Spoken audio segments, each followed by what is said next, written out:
In today's video, I'm gonna show you the best Google camera for the Redmi Note 10 Pro. But there's one request, that is, do watch the video in where I will show you the best settings you need to do.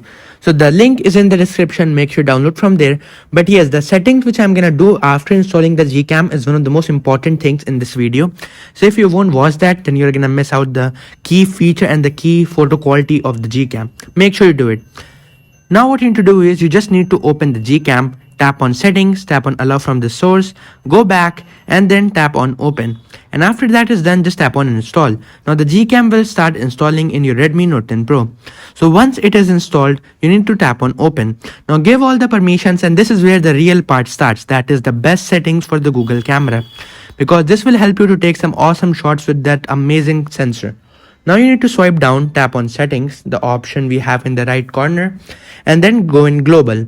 In global, tap on interface, do it to pixel 5, and then you need to go in JPEG compression, do it to 100%.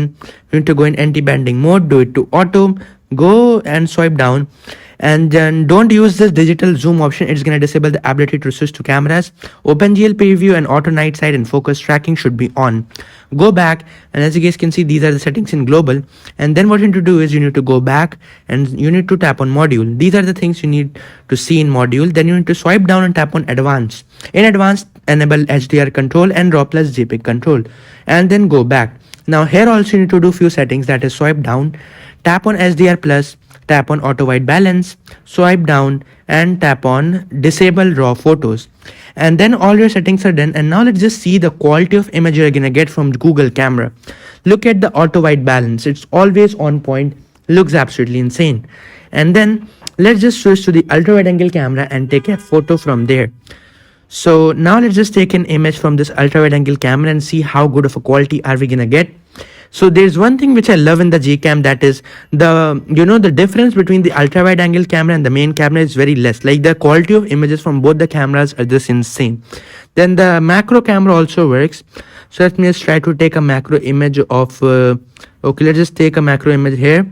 Let's just tap, and you will see the white balance even in the macro image is just insanely good. So that's what I love. And all the features work, slow motion, full HD, 4K, video recording, everything works. And even the front camera works, so we have no complaints in that. But yeah, we know the front camera is not that great, it's just average. So if I try to take an image in the front camera, you guys are gonna see it's just average, it's not that great. But still, it's good enough compared to the MIUI camera. That's pretty much it for today's video. Make sure you subscribe my channel for more videos like this. I'll see you in the next one. Peace.